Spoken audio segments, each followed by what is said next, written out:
¿Logran ver la diapositiva, jóvenes? Sí, doctor. Bien.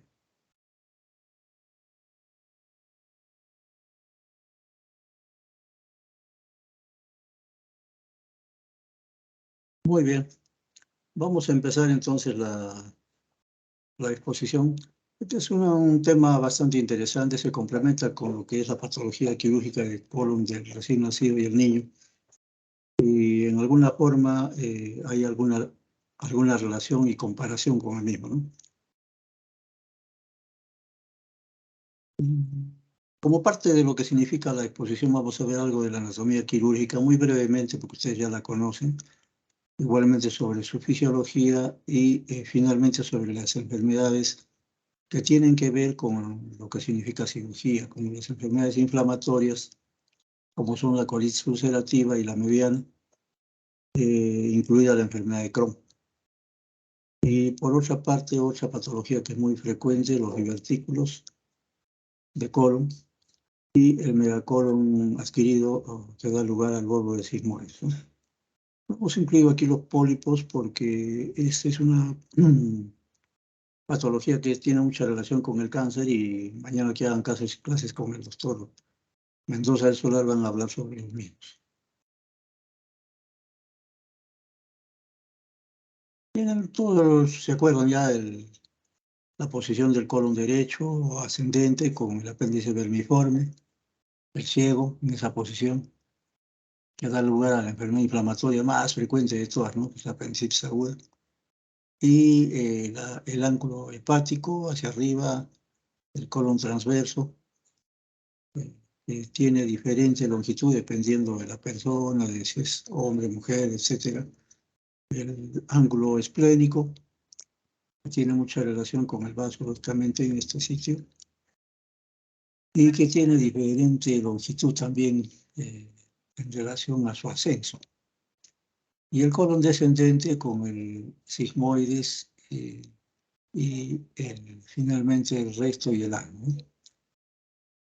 Su irrigación en la parte proximal, dependiente de la mesentérica superior, en la parte medial, desde el colon transverso hasta parte de lo que es el sigmoides, o la mesentérica inferior, y la parte inferior por la arteria y vena hemorroidal superior, por la arteria hemorroidal superior. La circulación venosa más o menos va igual, y los vasos linfáticos también siguen el mismo sentido propiamente.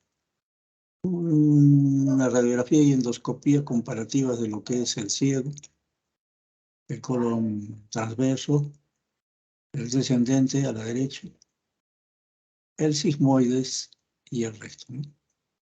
Con su respectiva imagen endoscópica, que en este caso son normales. Dentro de lo que significa la fisiología de lo que es el colon, digamos que la principal función del colon es el reservorio de las heces que van a ser expulsadas con la defecación. Y se dice que los retretes o baños que utilizamos en la actualidad no son los más ideales, que la postura en cuclillas, como se ve allí a la derecha, es mejor y que lógicamente permite una mejor expulsión de las heces. En este sentido, nuestros antiguos peruanos, los incas y preincas, utilizaban este tipo de baños tipo silo, ¿no? ¿Por qué? Por esta posición, ¿no? Dice que en la posición de los retretes normales se estrangula el resto. En cambio, en posición de cuclillas, prácticamente el músculo puborestal se relaja y prácticamente el resto se endereza y es fácil la expulsión de las heces. Entonces, la posición de la derecha sería mejor, funcionalmente, fisiológicamente. En relación a las enfermedades inflamatorias, ya habíamos mencionado la colitis ulcerativa, la colitis granulomatosa y la mediana. Vamos a empezar a describir la colitis ulcerativa, que básicamente es una enfermedad inflamatoria que se inicia en la mucosa del recto. y luego asciende hasta comprometer el resto de la mucosa del colon en forma ascendente y simétrica. Cuando recién se inicia la enfermedad, hacer un estudio endoscópico va a permitir encontrar prácticamente el diagnóstico, ¿no?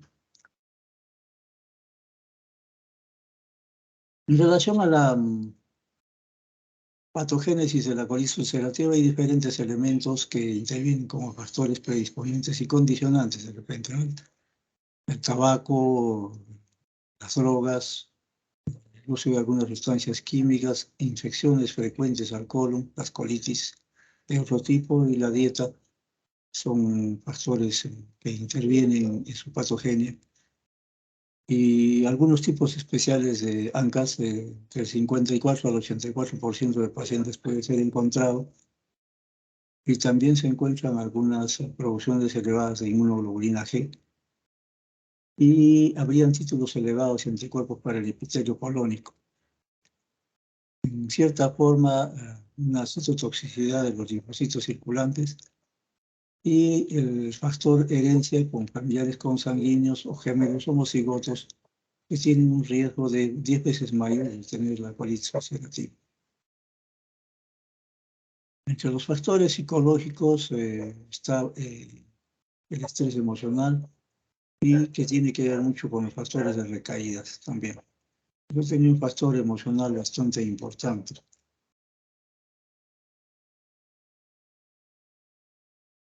Otra característica de la colitis ulcerativa es que hay periodos de remisión y exacerbación. Aparentemente la enfermedad tiene una regresión y puede volver a aparecer.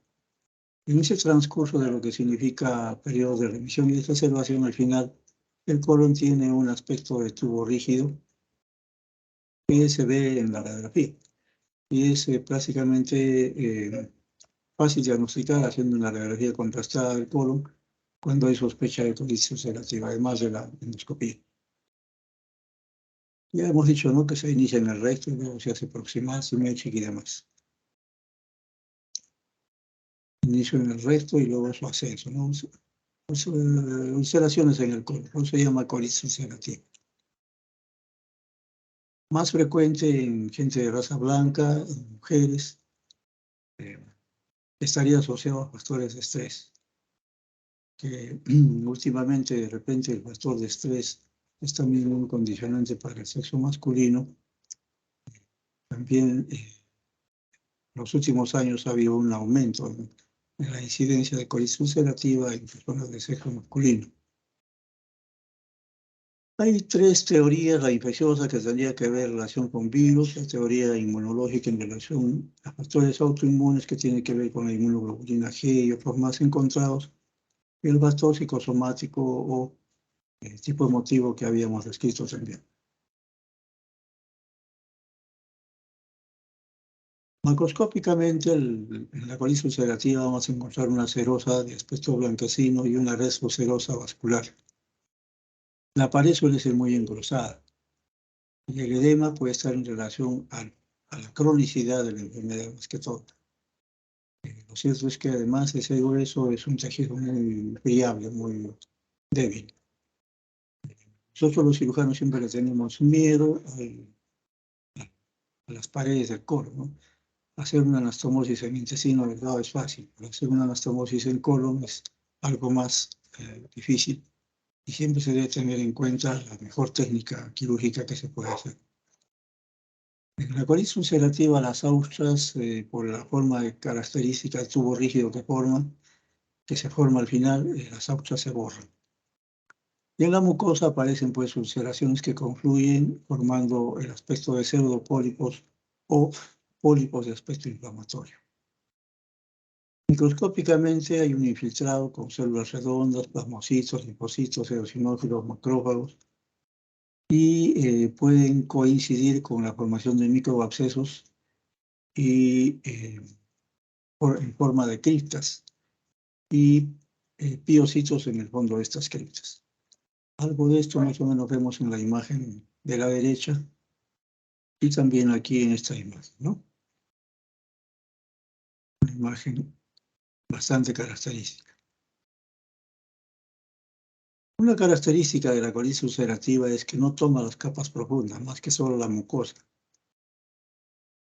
En cambio, en la enfermedad de Crohn, que es una diferencia con esta, es que el Crohn sí toma todas las capas.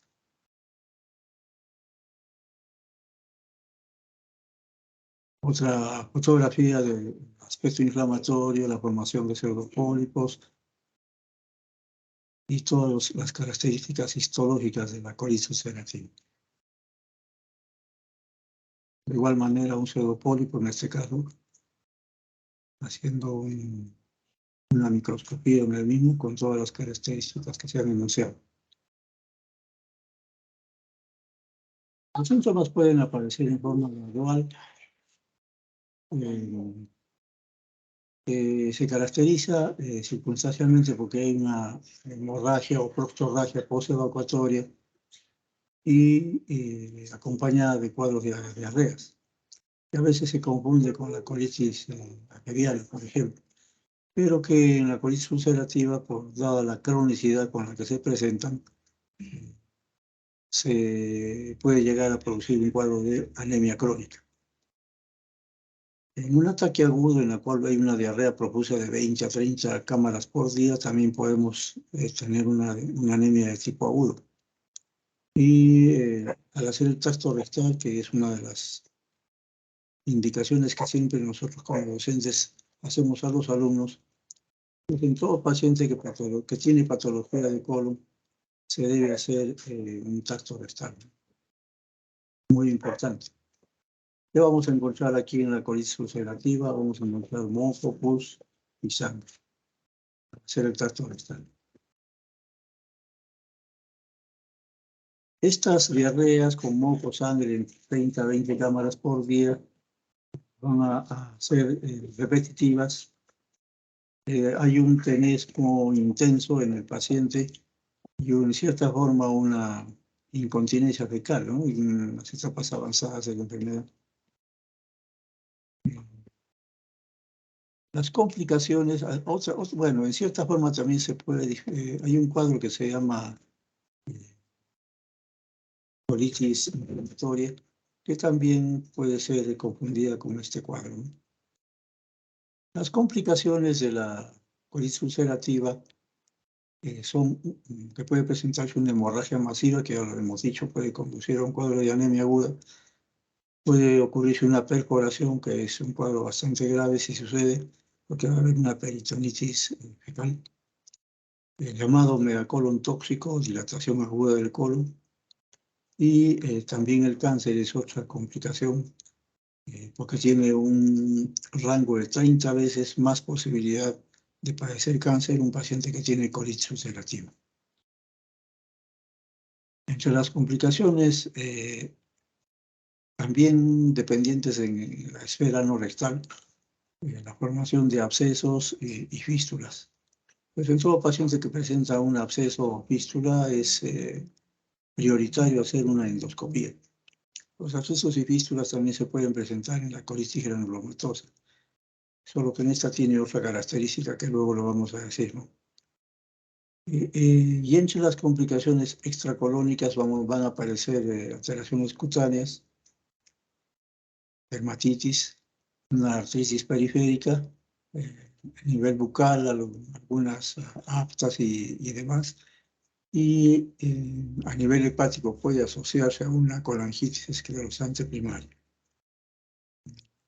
Yo induciría a pensar que también hay un factor de tipo inmunológico en este enfermedad.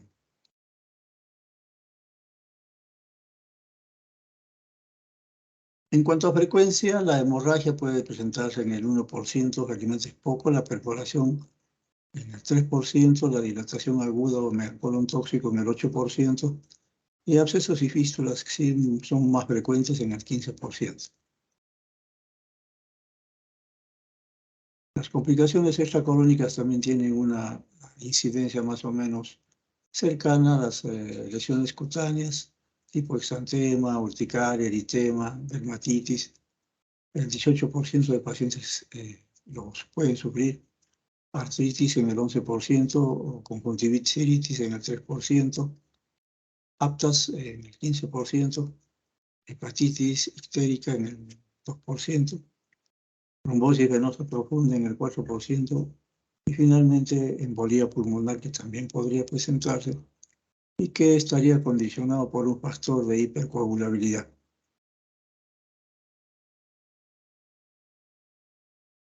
En cuanto a las formas de presentación de la colitis ulcerativa, vamos a tener que hay la forma aguda que ya la hemos descrito, que es la forma fulminante con 30, 40 cámaras por día, con anemia aguda y demás. La forma crónica recidivante, que es la más frecuente felizmente, es el 95% de los casos. Y la forma crónica continua, que también puede presentar. La presencia de pseudopólipos se puede encontrar hasta en el 12% de los pacientes, una estenosis fibrosa en el 8%. Ya habíamos dicho que el riesgo de tener cáncer de colon es 30 veces mayor. ¿Qué formas de cáncer? La forma úsero vegetante o infiltrante, la forma anaplásica y la forma múltiple de cáncer, es decir, en varios focos. Una imagen de una pieza quirúrgica con un pseudopólipo y esa mucosa con aspecto de pedrado, básicamente. Como habíamos mencionado, el tacto rectal es uno de los elementos más importantes en el diagnóstico. La radiografía que hemos mencionado va a ver ya en las etapas más finales la apariencia de tubo rígido y el examen preferencial, que es una endoscopía, ¿no? Una rectosigmoidoscopía en las primeras fases y finalmente una endoscopía mejor para ver hasta dónde está comprometido el colon, ¿no? Hasta dónde ha avanzado el proceso. Y en ella vamos a permitir determinar en el diagnóstico si es una forma leve, mediana o grave. La imagen radiográfica del tubo rígido, prácticamente las aortas se han perdido. El diagnóstico diferencial ya habíamos mencionado con la colitis mediana. Con la colitis granulomatosa es un poco más difícil de equivocarse porque hay otras características, pero siempre hay que tomarlas en cuenta. Pero ya vamos a ver cuáles son las características en la colitis granulomatosa o enfermedad de Crohn. Y la llamada colopatía isquémica, que cuando se presenta el que hemos descrito, el megacolon tóxico, es una forma inflamatoria. En cambio, en la colopatía isquémica es más que todo por falta de circulación del colon. Entonces, podría confundirse en el diagnóstico diferencial, pero una es vascular, la otra es inflamatoria, ¿no? El tratamiento de la colitis ulcerativa es de inicio médico, la presencia de corticoides tipo prednisona, hidrocortisona, tanto en tabletas como en enemas. La silicilato sulfapiridina, que es una sulfasalacina, también se puede utilizar en las etapas agudas y también en forma de prevención. La CTH y algunas otras, la azathioprina y la ciclosporina, también pueden ser utilizadas.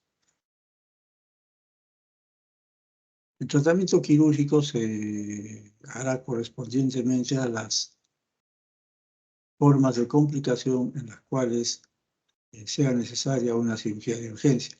¿Cuáles son estas? La perforación intestinal, la hemorragia masiva, una obstrucción colónica y el llamado megacolon tóxico.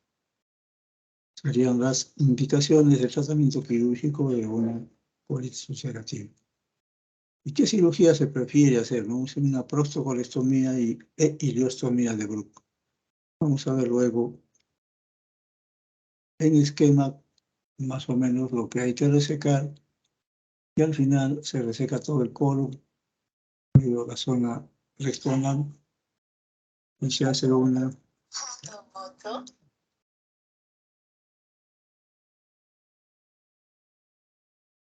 hace una ileostomía. Se puede hacer una bolsa de continente o se puede hacer una inversión en J también para una nueva función del recto y para hacer la restauración. Perdón un ratito, muchachos.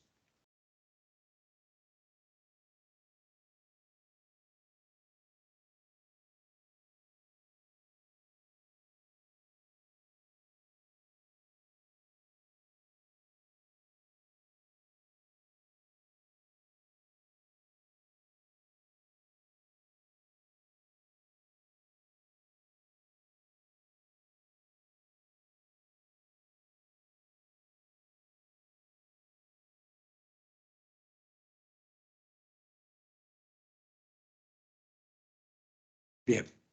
Entonces, visualicen bien cuáles son las formas quirúrgicas. Quiero, si pueden incluirlas en sus guías de práctica. Bien demostrativo. Bueno, es lo que se prefiere hacer, ¿no? Otra imagen también con la misma, un nuevo recto, básicamente, la ileostomía de Bruch, y su ubicación en una incidencia lateral. El tratamiento quirúrgico de la colitis puede ser electivo, puede ser en forma de cuadro de emergencia.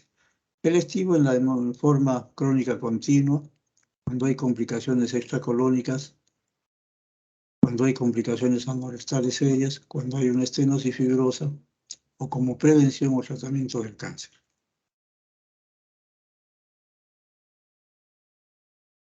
Una forma aguda de enfermedad, un cuadro de hemorragia, lógicamente al hacer endoscopía, todo va a ser un cuadro de hemorragia, ¿no? Lógicamente. Entre sangre, moco, pus, básicamente. La imagen radiográfica del tubo rígido. En la parte proximal hay un poco de austas todavía, pero en la parte distal es un tubo rígido. La pieza operatoria y una colitis ulcerativa, resecada de igual manera aquí, con el cerdo empedrado, aspecto de pólipos y demás, ¿no? Bien. La colitis granulomatosa, a diferencia de la colitis ulcerativa, es asociada a patología también del intestino delgado, donde también puede haber focos de enfermedad de Crohn o enfermedad granulomatosa del intestino delgado. Ya la han hecho también ustedes seguro que es patología de intestino delgado.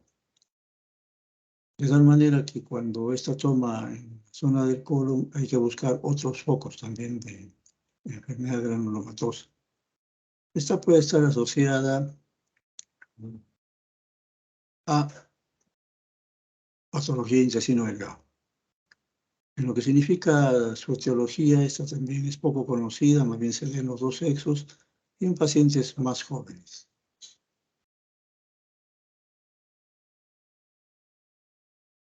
Pretendemos observar la posición en diferentes lugares multicéntrica de la colitis granulomatosa asociada a localización en intestino delgado también, ¿no? En lo que es anatomía patológica, esta sí tiene un aspecto de empedrado puro, en la cual hay una reacción sarcoidea con células epiteliales gigantes, y a diferencia de la colitis ulcerativa, habíamos dicho, toma todas las capas del colon. Una imagen histológica donde se ve esta imagen básicamente muy clásica de la colitis granulomatosa. A un mayor aumento, una pieza operatoria de una colitis granulomatosa. Este sí es un aspecto de empedrado puro, ¿no? De igual manera, y la localización de una fístula en este caso.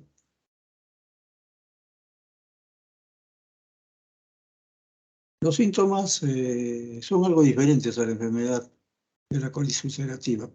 Generalmente no hay mucha diarrea y tampoco hay hemorragias. Lo que sí hay es dolor abdominal y ocasionalmente una masa palpable y en la cual el paciente manifiesta más bien una pérdida de peso. Cuando se presenta la complicación de fístula y fisura, la fisura anal es ancha. Es una característica propia de la enfermedad de Crohn. Si en la rectoscopía encontramos que hay una fisura anal y esta es algo ancha en relación al diámetro del recto o el ano, se va a definir que puede ser una enfermedad de Crohn. Entonces hay que complementar el estudio y hacer una endoscopía, ¿no? El tacto rectal también nos ayuda. Vamos a encontrar un aspecto de rigidez en la zona anorrectal. Y en la radiografía vamos a encontrar zonas de estenosis segmentarias. El examen definitivo es la endoscopía, que al hacer la biopsia va a encontrar la reacción sarcoidea que hemos mencionado y que va a ser definitiva para su diagnóstico. Las complicaciones de la enfermedad de Crohn también pueden ser a nivel intestinal. Ya habíamos dicho fístulas, fisuras, abscesos y también a nivel extraintestinal.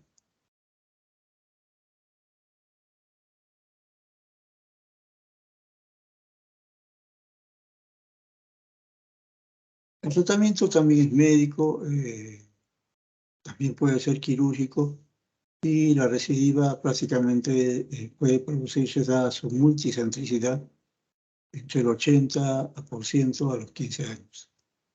En este caso, el tratamiento quirúrgico no sería pues la exéresis total del colon porque puede aparecer la enfermedad también en el intestino delgado. Una endoscopía con una imagen característica de la colitis granulomatosa, zonas de estenosis segmentarias producidas por este cuadro de colitis granulomatosa.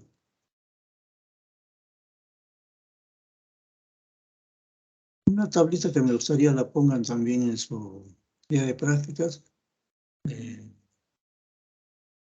relación a la colitis ulcerativa y a la enfermedad de Crohn, ¿no? El dolor que es frecuente en la enfermedad de Crohn, el megacolon tópico, que es en la colitis ulcerativa, ya me habíamos dicho, el compromiso del resto en la colitis ulcerativa, sí, no en la enfermedad de Crohn, y otras más que podemos estar visualizando. Las fístulas poco frecuentes en la colitis ulcerativa, en cambio en la enfermedad de Crohn, sí, entre el 10 al 20%. Y el riesgo de malignización elevado más en la colitis ulcerativa y muy relativo en la enfermedad de Crohn. Recurrencias, 70% en la enfermedad de Crohn, muy rara, post-colectomía, lógicamente no hay colon, ya no habría residuo, ¿no? Igual, algunas diferencias clínicas, en este caso más que todo, en relación al sangrado rectal, la diarrea, el dolor abdominal, fiebre, pérdida de peso,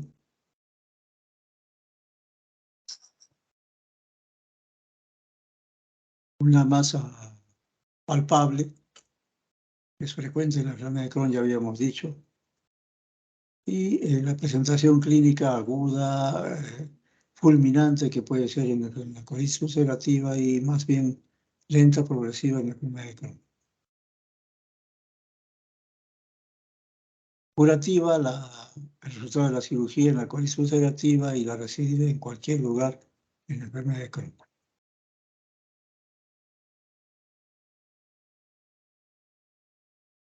La colitis amebiana, que en sí es una enfermedad de tipo infeccioso, más que todo infeccioso, digamos, porque se presenta por la presencia de las amebas histolíticas, raramente por la ameba coli, en la cual se va a producir una diarrea abundante con muco y sangre también, que al hacer el trastorno rectal podría ser diferencia o con la colitis ulcerativa. La presencia de cámaras y deposiciones sueltas como un cuadro único, aislado, va a ser una característica, no así en la colitis ulcerativa, que se presenta como cuadros repetitivos. Y la colitis amebiana es un cuadro de manejo médico más que todo, ¿no? Utilizando el metronidazol, el ceftriaxona como tratamiento pero que se hace un cuadro quirúrgico cuando se produce una perforación intestinal o cuando por la cantidad de amebas histolíticas que se presentan en el colon puede llegar a la forma de un colon tóxico, ¿no?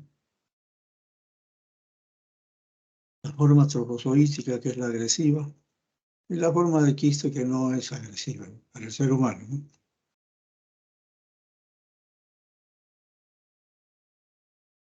Una radiografía de un paciente infectado con colitis amebiana, en las cuales puede haber una afectación de la mucosa colónica, los llamados botones colónicos, en los lugares donde en algún momento puede producirse una perforación incluso, ¿no? Una imagen endoscópica donde se ve el aspecto inflamatorio y la formación de edema y demás en la zona donde están localizadas las amebas. Una pieza operatoria en la cual se ha encontrado pues una multicentricidad de lesiones, dada la infestación tan grande de la persona con ese tipo de amebiasis. Igualmente una pieza operatoria, una descripción histológica del cuadro, un aspecto inflamatorio, ¿no? Tratamiento habíamos dicho con metronidazol por 10 días, 500 miligramos cada 8 horas en personas adultas. El ceftriaxona, que también se puede utilizar, y la paramomicina, por 15 días más puede ser utilizado también para completar el tratamiento.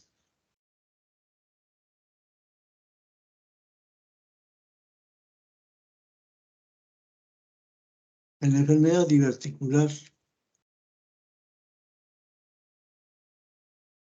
del colon vamos a encontrar otras características, ¿no? Ya no como enfermedad inflamatoria, más bien como enfermedad de repente de tipo eh, degenerativo en el aspecto de la aparición de divertículos, no degenerativo en relación a cáncer.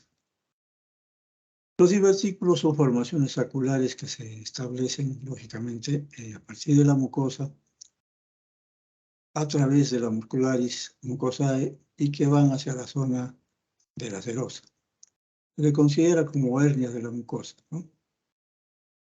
Y la localización mayor a nivel del colon sigmoide, pero también se puede localizar a cualquier nivel del colon. La edad es importante porque se presenta mayormente en edades tardías, en personas de mayor edad, raramente y casi nunca en jóvenes, y tendría alguna relación o asociación con pacientes que tienen hernia hiatal, ¿no?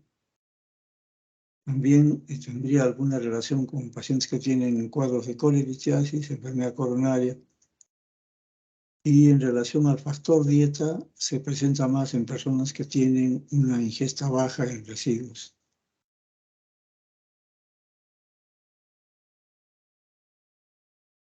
En relación a su etiología, es un proceso neuromuscular. Tendría que asociarse dos factores, dos tipos de movimientos que tiene el colon, que uno es el movimiento masivo de expulsión de las heces y el movimiento de segmentación, que es un movimiento que siempre está presente y el cual permite, mediante las austras, cada austra se mueve por su propia función, de tal manera que se va produciendo un avance lento de lo que significa residuo fecal y la expulsión definitiva con el movimiento masivo. Cuando estos movimientos son algo incongruentes, puede llegar a establecerse este factor de herniación de la mucosa y musculares para producir los divertículos.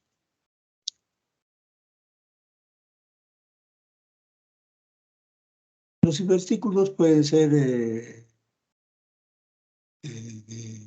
tipo adquirido, que son los falsos, y congénitos, que son los verdaderos, ¿no?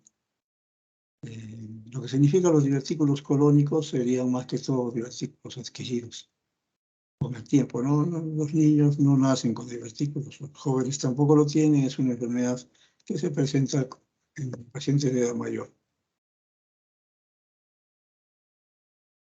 Cuando las contracciones habíamos dicho que alcanzan cierta irregularidad, hay una masa luminal no óptima y una presión excesiva, va a producirse una herniación. Este cuadrito es muy ilustrativo para demostrar la etiopatogenia de lo que es la formación de divertículos.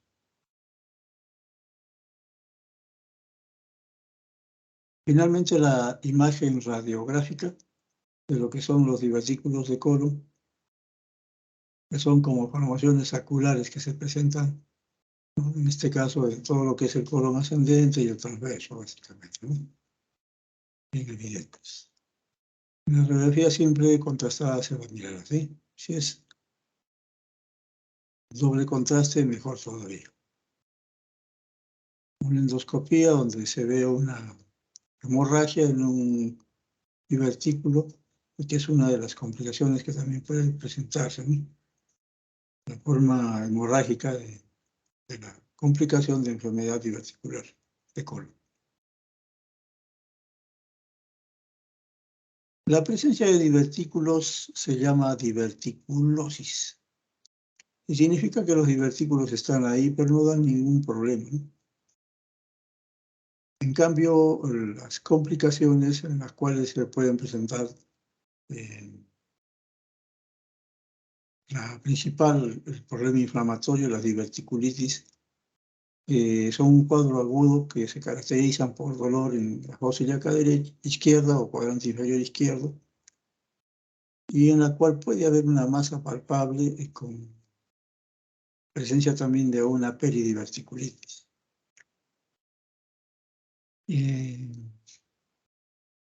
En esto, como hemos visto en la diapositiva anterior, puede presentarse un cuadro de hemorragia que a veces puede ser masiva por factor vascularización. Se dice que cada divertículo tiene su propia vascularización, porque ahí justo termina un vaso sanguíneo. Y si este vasito se erosiona, se va a producir un sangrado que a veces es un sangrado bastante profuso.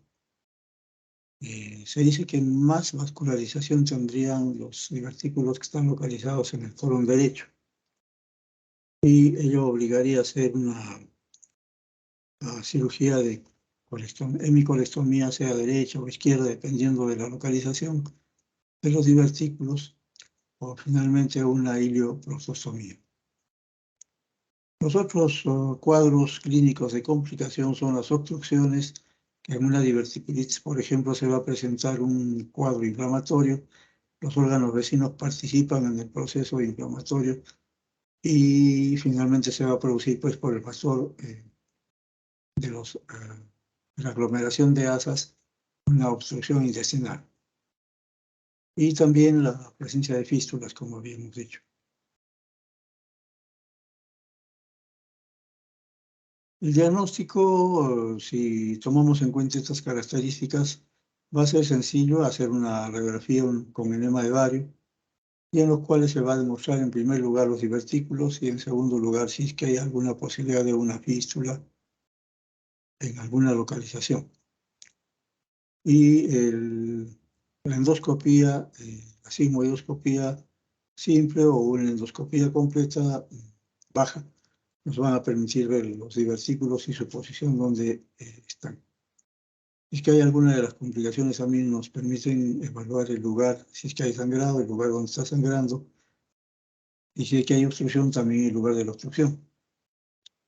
Y en algunos casos podría utilizarse una angiografía selectiva para ver el sitio del sangrado, dónde está sangrando. A veces con endoscopía no se ve, y mejor hacer un estudio vascular para ver el lugar del sangrado. Una diverticulitis, un proceso inflamatorio, es una imagen tomográfica con la presencia de una aglomeración de asas en esta zona, que muchas veces se llega a palpar, ¿no?, al examen físico. Es una imagen endoscópica donde se ve la presencia de estas celdas que parecen ser, y ahí está con sus divertículos. El tratamiento pasará a ser médico y si hay antecedentes de familiares que tienen el proceso, pues habría que hacer un tratamiento prediverticular, es decir, un higiénico dietético para evitar que se formen los divertículos, ¿no? Pero si pese a estos factores se presenta la enfermedad diverticular, hay que estar atentos a la presencia de alguno de los síntomas de complicación, la diverticulitis, con peridiverticulitis. En ese caso, el tratamiento pasaría a ser antibiótico y reposo gástrico.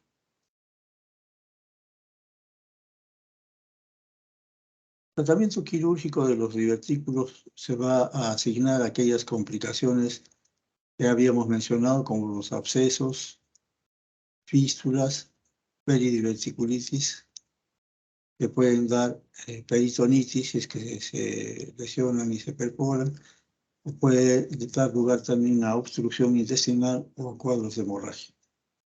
El mecanismo ya lo hemos explicado, ¿no? Y en ciertos casos, haciendo el tratamiento que se haría, sería una resección, una colestomía o hemicolestomía, derecha o izquierda, de acuerdo a la posición donde estén los divertículos o el divertículo que esté sangrando, y ocasionalmente podría quedar con una colostomía. Y finalmente la resección total y colostomía en el caso de que haya pues una localización muy amplia de lo que serían los divertículos, ¿no? Que haya mucho sangrado y algún cuadro complicado. Bien, finalmente vamos a hablar sobre el megacolon adquirido. Ustedes ayer han hecho la clase, o por lo menos de repente ha sido hoy día temprano, la clase de patología congénita del recién nacido y del niño, en la cual también han hablado del megacolon congénito, la enfermedad de Hirschsprung, ¿no? Aquí el paciente no nace con la enfermedad, más bien esta se presenta con el transcurso de los años, generalmente gente mayor o que habitan ciertos lugares geográficamente en altitud mayor que la normal, como es nuestra serranía, nuestra altiplanicie, que es Juliaca, Puno, ¿no? Ayacucho, Huancayo, en los cuales hay un factor muy elevado de producción de megacolon en primer lugar y en segundo lugar de volvos sigmoides. Siempre se va a asociar la dilatación de colon o megacolon a factor estreñimiento o constipación. Según el segmento que estuviera afectado y esté crecido, va a ser un megarecto,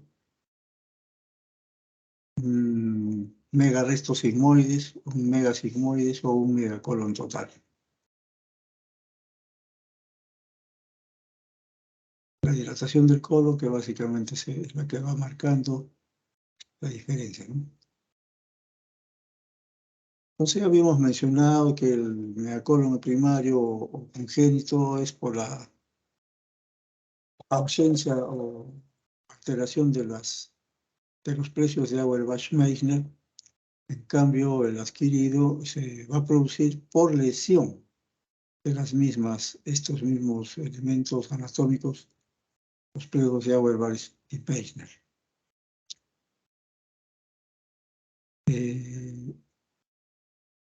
Por eso se le llama el megacolon disganglionar del adulto.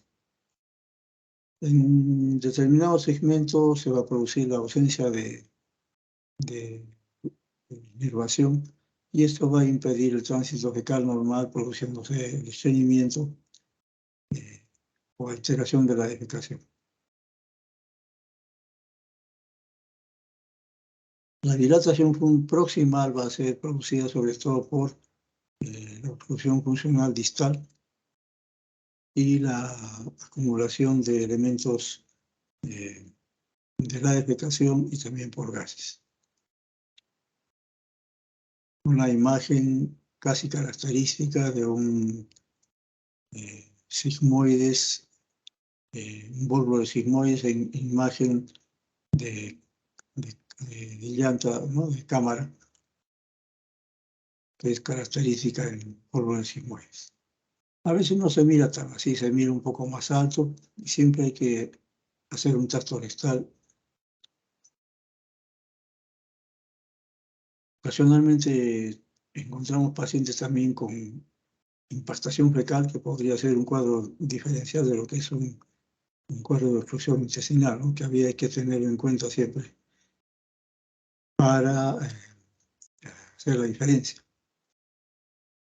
En lo que es el megacolon adquirido, en algunos casos, no asociados a la altura, está en las zonas de los valles costeños, la llamada enfermedad de Chagas producida por el Trypanosoma cruzi, el cual es transmitido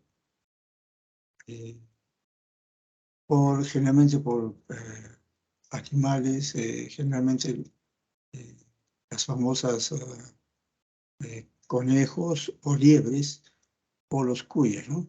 Los criaderos de cuyes, donde generalmente es frecuente en los valles costeños encontrar este tipo de bicho y que básicamente es el transmisor de la enfermedad de Chagas y el Trypanosoma cruzi. La lesión del plexo miontérico de Auerbach es la lesión principal que se produce y habíamos dicho que hay estreñimiento, hay que evaluar si hay fecaloma o no y hay que tomar su radiografía para ver si es un bolo.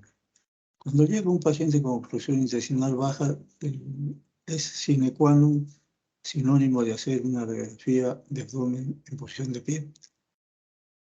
Si se puede hacer con enema balizado, también puede ser.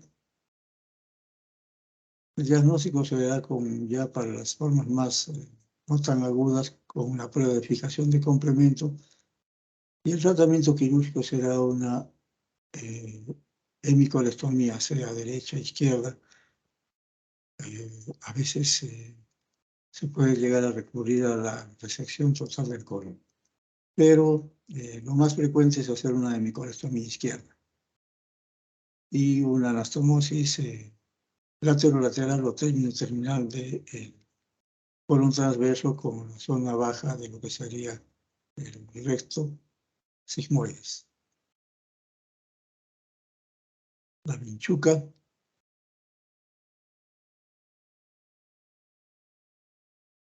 cuyo nombre es Rhodnius paliescens, la chirimacha, ¿no? Conocida así en nuestros valles costeños. Es muy parecida a una cucaracha, solamente que tiene un reborde de color café negro en su parte más externa y sus movimientos son un poco más rápidos que la cucaracha. Se mueve muy rápidamente. Donde se cría en todo lugarcito donde puede encontrar un lugar en las conejeras, ¿no? Entonces es que cuando se produce la infección en el ser humano, que se produce más que todo por la, no picadura, sino la mordedura del animal, y que en el momento que hace la picadura o mordedura, se produce la defecación del animal, o sea, de la chirimacha. Y la persona, al hacerse el rascado de la zona donde le picó, ahí se va a introducir el trypanosoma. ¿A qué conduce el megacolon, en este caso el megacolon adquirido, sea por la producción de megacolon de altura, nuestras zonas altas de nuestra serranía, o el megacolon adquirido por los valles costeños por la presencia de las chirimachas? En ambos casos, el cuadro que puede presentarse es una obstrucción intestinal producida por un bólvulo. El bólvulo puede ser no solamente a nivel del sigmoide, puede ser también en otra localización, como el ciego, por ejemplo, o en el colon transverso. Básicamente se llama bólvulo a cuando el intestino se tuerce sobre su mesenterio y lógicamente va a dar lugar a una obstrucción. En edad se presenta mayormente en personas mayores entre 50 y 60 años y más que todo en varones. En lo que significa nuestra zona lo que es Puno, Juliaca. Tenemos un representante que es conocido a nivel mundial, que es el doctor David Frisancho, que probablemente ha sido el médico o cirujano que haya operado más pacientes con bulbo de sigmoide, ¿no? En sus primeros años, el doctor David Frisancho utilizaba como tratamiento la resección y la colostomía. Él le llamaba, se le llama también así, como primer tiempo de la operación de Harman. Como David Frisancho decía, se debe decir Harman, no Harman, como dice la gran mayoría por la presencia de la H. Entonces, en un segundo tiempo, el maestro David Frisancho prefirió hacer una resección quirúrgica del bulbo sigmoides y una anastomosis primaria. Según él, con muy buena evolución, pero cuando se intentó reproducir esta forma de cirugía, pues tuvo muchas complicaciones entre los pacientes, ¿no? Entonces, por lo menos en nuestro servicio, en el Hospital Nacional CASE, pacientes con bulbo de colon, de sigmoides que llegan, sinónimo de sigmoidostomía, o sea, colostomía sigmoidea, y resección de todo lo que se pueda resecar y dejar el muñón distal enterrado, ¿no? Y en un segundo tiempo hacer la restauración básicamente. Los factores predisponentes, y esto por qué se presenta más en personas de sexo masculino, vamos a ver, vamos a analizar. Un sigmoides largo con un meso ancho, desde el punto de vista anatómico.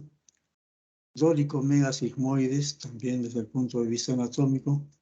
Mesosigmoides, es decir, procesos inflamatorios que se hayan sucedido a nivel del mesenterio del sigmoides. Personas que tengan estreñimiento crónico, la presión atmosférica baja, que es característica de nuestra altitud, de nuestros valles interandinos y también de nuestro altiplano peruano-boliviano. También en cuanto a dieta, la dieta baja en proteínas y alta en residuos tendría que ver en la producción del bulbo de sigmoides. En relación a los factores desencadenantes, vamos a tener que los esfuerzos físicos, la ingestión de irritantes tóxicos, los traumatismos, las crisis de diarreas y el uso de purgantes. En relación a los tres primeros, casi siempre se van a presentar en aquellas personas que en las festividades propias de nuestro altiplano, los pueblos de estas zonas, pues es frecuente las famosas fiestas, ¿no? El patrono, las fiestas de cruces, la Pachamama y todos estos, que en los cuales siempre hay pues una gran ingesta de licor, alcohol. Y allí pues se va a producir muchas veces riñas, peleas y disputas que van a condicionar los traumatismos abdominales, lógicamente, ¿no? Un golpe en el abdomen, etcétera. Una persona que ha comido recientemente o tomado líquido recientemente es más fácil que se tuerza. Por otro lado, la ingestión de irritantes tóxicos, la cerveza, el alcohol que circula pues en grandes cantidades en estos lugares, de igual manera se presenta la complicación. El diagnóstico va a ser sencillo si es que el paciente viene con una obstrucción intestinal, con una distensión abdominal característica, porque el paciente con bulbo siempre va a llevar distendido, ¿no? Es decir, el diagnóstico clínico. Y finalmente, ya dijimos antes, paciente que tiene obstrucción sine qua non, hacer la radiografía de abdomen simple contrastada, puede ser, pero si es simple y en posición de pie, donde se va a visualizar diferentes aspectos de lo que es la colitis, del bulbo de sigmoides. Así viene el paciente, bastante distendido. Esa es la imagen radiográfica, básicamente. Algunos le llaman también en grano de café, ¿no? Se observa que todas las heces están muy distendidas, muy dilatadas. Esa es la imagen de la laparotomía. Felizmente es un bulbo de sigmoides no complicado en cuanto a su vascularización. está rosadito todavía el intestino. Hemos ingresado a veces a operar pacientes en los cuales el colon, esto que están viendo, tenía un aspecto negro, propiamente ya sin vascularización. Pacientes, lógicamente, con mucho compromiso general. De igual manera la radiología. Entonces, el tratamiento, ¿cuál va a ser? El tratamiento va a ser de inicio un tratamiento médico que se basa en la aplicación de enemas a presión con una sonda rectal dirigida, que pueden ser no una nada más, pueden ser dos o tres. Teníamos un médico residente que actualmente está trabajando en Moquegua, era un experto pues haciendo el tratamiento médico con sondas rectales para solucionar el borde sigmoides como forma aguda de enfermedad. Después el paciente era hospitalizado ya para una cirugía definitiva. En nuestro medio utilizamos los enemas a presión con sonda rectal dirigida, pero bajo una característica que siempre se las indicamos, sean nuestros residentes, colegas jóvenes o internos. Cuando tenemos un paciente con borde de sigmoide, lo primero que le decimos a ver, ausculte ese abdomen. Entonces, residente o interno o el residente de mayor edad examina al paciente y le escucha los ruidos. Doctor, no hay ruidos. Entonces no me pongas enemas, prepáramelo para cirugía. ¿Qué significa que no hay ruidos? Que ya el intestino se venció, ya no tiene fuerza para contraerse. En cambio, si yo encuentro que todavía hay ruidos hidroaéreos, digo, este intestino está luchando. Aplicaremos el enema y eso se soluciona la torsión y el intestino va a eliminar, ¿no? Se va a solucionar el problema. Con manejo médico nada más. Y el tratamiento quirúrgico, ya que ya les había dicho, ¿no? La colostomía de Arman, y según el modelo que se les ha mencionado, copia del doctor David Sancho, la, la operación de Arman 1 y la operación de Arman 2. Arman 1 haciendo la colostomía y la resección, y el Arman 2 haciendo el cierre de la colostomía. Una restauración del tránsito intestinal entonces. Ya dijimos, el paciente ahí está con su sonda vesical, se la puede ver en una Foley, ¿no? Que siempre hay que ponerle al paciente para que no aumente la distensión, lógicamente. Si viene un paciente con bulbo sigmoide y además con vejiga llena, el dolor es mucho mayor. Por lo menos descomprimamos la vejiga, ¿no? Una buena sonda. La imagen radiográfica que ya vimos, la imagen quirúrgica.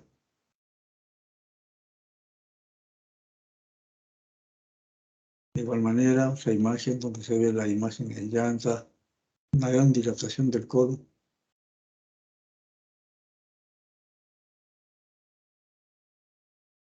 La evidencia en un cuadro obstructivo franco, tanto del colon como de las asas delgadas también.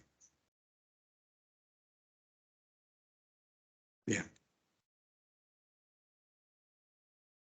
¿Alguna pregunta, mis queridos jóvenes y señoritas?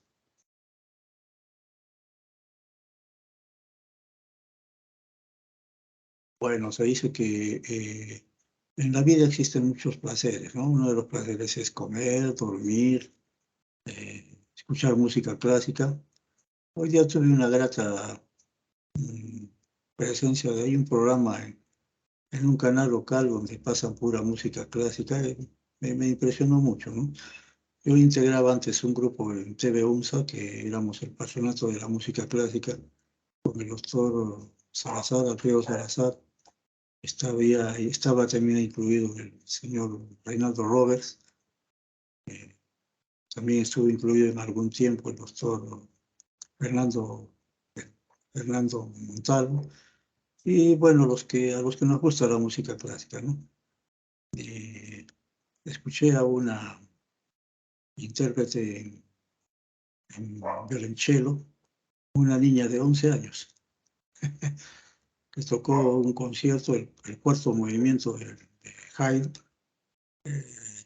que es Platidel, les cuento.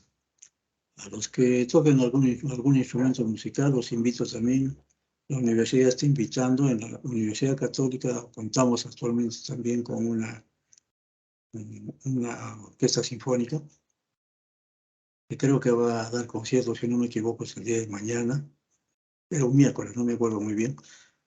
Va a dar un concierto, ¿no? Y escuchémosla, jóvenes, porque esta orquesta sinfónica de la Católica surgió como una idea del doctor Abel Tapia, el cual fue en algún momento director de la Escuela de Posgrado, también fue rector, y en el momento que era director de la Escuela de Posgrado, pues invitó a un grupo nuestro, que era el grupo de Acapo, que hacíamos música clásica, pero en instrumentos de cuerda, ¿no?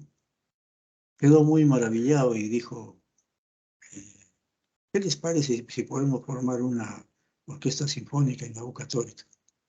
Y nosotros le dijimos, excelente la idea. La llevó a cabo, ahora la tenemos. Escuchen a jóvenes y si alguno de ustedes toca en esta orquesta, los felicito. Siempre es bueno. Una buena lectura y tocar algún instrumento musical, haciendo música, es un grato placer, así como el que vemos también, ¿no? Muy bien, jóvenes. ¿Alguna pregunta o algún comentario?